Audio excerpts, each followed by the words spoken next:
چشمائے دی بھی ہوں حکم رحم۔ تفسیر ابن کثیر در منصور وغیرہ میں ہے کہ جب بنی اسرائیل کو گائے کے بارے میں ساری تفصیلات بتا دی گئیں تو وہ ویسی گائے تلاش کرنے لگے۔ پوری آبادی میں ویسی گائے نہیں مل رہی تھی جیسی گائے ذبح کرنے کا انہیں حکم ملا تھا۔ آخر میں تلاش کرتے کرتے ایک بوڑھی عورت کے پاس وہ گائے ملی۔ وہ ضعیف عورت فقر و فاقہ کے ساتھ زندگی گزار رہی تھی۔ اس کے پاس یہی ایک گائے تھی اور اس کی یتیم اولاد تھی۔ جب بنی اسرائیل نے ضعیفہ سے وہ گائے خریدنا چاہا تو ضعیفہ نے اس کی قیمت بہت زیادہ بتائی۔ وہ لوگ اتنی قیمت دے کر گائے لینا نہیں چاہتے تھے۔ قیمت کچھ کم کرانے کی درخواست لے کر حضرت موسیٰ علیہ السلام کے پاس پہنچے کہ ان کی طرف سے ضعیفہ سے کچھ سفارش کریں تاکہ وہ قیمت کچھ کم کر دے۔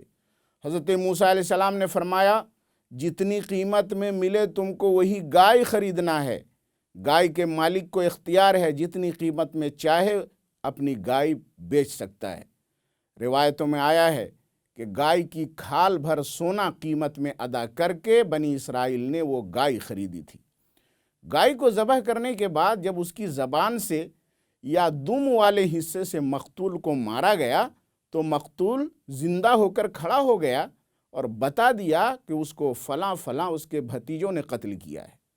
اس کے 2 بھتیجوں نے اسے قتل کیا تھا۔ دونوں کو اس کی وراثت سے محروم کر دیا گیا۔ کتب تفاسیر میں آیا ہے کہ سب سے پہلا شخص جس کو مورث کے قتل کے سبب وراثت سے محروم کیا گیا تھا وہ بنی اسرائیل کے یہی دونوں قاتل تھے۔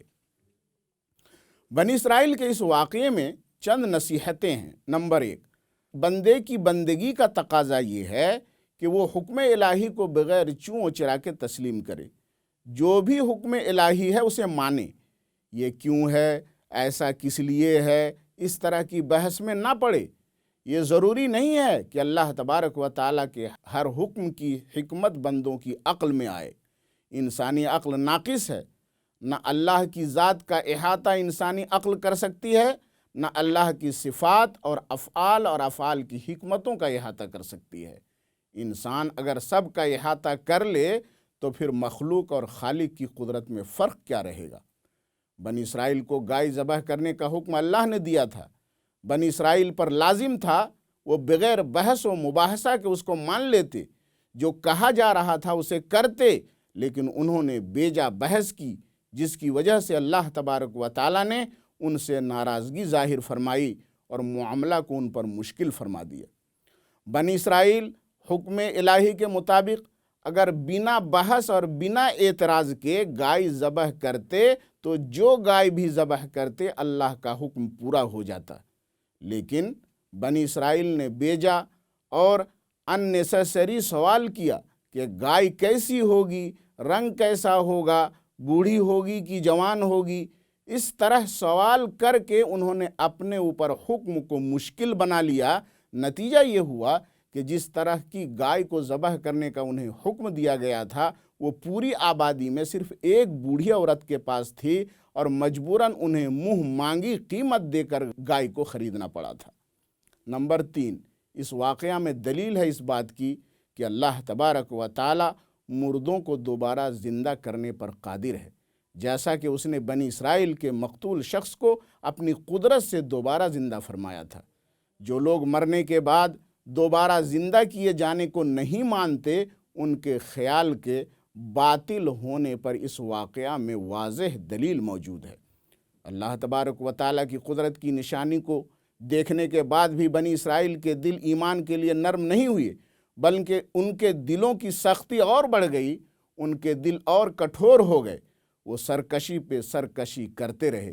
اللہ تبارک و تعالیٰ نے ان کے دلوں کی سختی کا ذکر فرماتے ہوئے آیت نمبر 74 میں یوں ارشاد فرمایا ہے، ثم قست قلوبکم من بعد ذلك فهي كالحجارة او اشد قسوة وان من الحجارة لما يتفجر منه الانهار وان منها لما يشقق فيخرج منه الماء وان منها لما يهبط من خشية الله وما الله بغافل عما تعملون۔ یعنی اے بنی اسرائیل، میری قدرت کی نشانیوں کو اپنی آنکھوں سے دیکھنے کے باوجود تمہارے دل میرے خوف سے نرم نہیں ہوئے، تم نے حق کو قبول نہیں کیا، بلکہ تمہارے دل سخت ہو گئے۔ تمہارے دل پتھر ہیں یا پتھر سے بھی زیادہ سخت ہیں؟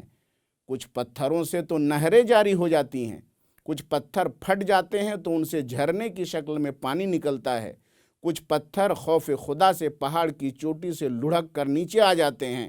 اے بنی اسرائیل، تمہارے دل کتنے سخت ہیں کہ ان میں اللہ کا ڈر داخل نہیں ہوتا۔ خوف خدا سے تمہاری آنکھوں سے آنسو جاری نہیں ہوتے، نہ عبرت کی نشانیاں دیکھ کر تمہاری آنکھیں نم ہوتی ہیں، نہ عذاب الہی کے ڈر سے تم تکبر اور نافرمانی کے مقام سے نیچے اتر کر اطاعت و فرما برداری کے مقام پر آتے ہو۔ تمہارے دل پتھروں سے زیادہ سخت ہو چکے ہیں۔ اے بنی اسرائیل، تم یہ نہ سمجھو کہ دنیا میں عیش و آرام کرتے ہو تو اللہ کا عذاب تمہیں نہیں ہوگا۔ اللہ تم کو آخرت کے عذاب کے لیے ابھی ڈھیل دے رہا ہے۔ اللہ تبارک و تعالیٰ تمہارے عمل سے غافل نہیں ہے، وہ سب جانتا ہے، سب دیکھتا ہے۔ تفسیر ابن کثیر میں ہے کہ اللہ تبارک و تعالیٰ نے اس واقعہ میں مومنوں کو یہ نصیحت دی ہے کہ وہ بنی اسرائیل کی طرح نہ بنے۔ سورہ الحدید آیت نمبر 16 میں ہے، أَلَمْ يَأْنِ لِلَّذِينَ آمَنُوا أَن تَخْشَعَ قُلُوبُهُمْ لِذِكْرِ اللَّهِ وَمَا نَزَلَ مِنَ الْحَقِّ وَلَا يَكُونُوا كَالَّذِينَ أُوتُوا الْكِتَابَ مِن قَبْلُ فَطَالَ عَلَيْهِمُ الْأَمَدُ فَقَسَتْ قُلُوبُهُمْ وَكَثِيرٌ مِّنْهُمْ فَاسِقُونَ۔ کیا ایمان والوں کے لیے وقت نہیں آیا ہے کہ ان کے دل اللہ کے ذکر اور اللہ کے نازل کردہ حق یعنی قرآن کے لیے نرم ہوں، اور وہ اہل کتاب یعنی یہود و نصارہ کی طرح نہ ہوں؟ اہل کتاب کے اور ان کے نبیوں کے درمیان زمانہ لمبا ہوا تو ان کے دل سخت ہو گئے اور ان میں سے اکثر نافرمان ہیں۔ اب سورۃ البقرہ کی آیت نمبر 75 میں اللہ تبارک و تعالی مومنوں کو مخاطب کرتے ہوئے ارشاد فرماتا ہے، أَفَتَطْمَعُونَ أَن يُؤْمِنُوا لَكُمْ وَقَدْ كَانَ فَرِيقٌ مِّنْهُمْ يَسْمَعُونَ كَلَامَ اللَّهِ ثُمَّ يُحَرِّفُونَهُ مِن بَعْدِ مَا أَقَلُوهُ وَهُمْ يَعْلَمُونَ۔ کیا تم یہ لالچ رکھتے ہو کہ یہودی تمہاری بات مان لیں گے اور تم پر بھروسہ کریں گے، حالانکہ ان کے باپ داداؤں نے اللہ کی نشانیاں دیکھنے کے باوجود حق کو قبول نہیں کیا تھا، اور ان کا ایک گروہ یعنی ان کے علماء اللہ کا کلام تورات کو سننے اور پڑھنے کے بعد بھی اس میں تحریف کرتے تھے، حالانکہ وہ جانتے تھے اور سمجھتے تھے کہ وہ جو کچھ کر رہے ہیں غلط ہے۔ حق کو سمجھنے جاننے کے بعد بھی یہودی حق کو قبول کرنے سے باز رہتے تھے، تو ایسا کیسے ہو سکتا ہے کہ وہ مومنوں کی باتوں کو مانیں اور ان کے کہنے پر عمل کریں؟ حضرت ابن عباس رضی اللہ تعالی عنہما سے روایت ہے کہ سورہ بقرہ کی اس آیت میں اللہ تبارک و تعالی نے اپنے آخری نبی اور ان کے پیروکاروں کو تسلی دی ہے کہ وہ یہودیوں سے یہ امید نہ رکھیں کہ وہ ان کی بات مان لیں گے اور حق کو قبول کریں گے۔ یہودیوں کے ایمان نہ لانے پر غمگین ہونے کی ضرورت نہیں ہے، کیونکہ انکار اور نافرمانی ان یہودیوں کو اپنے باپ داداؤں سے وراثت میں ملی ہے۔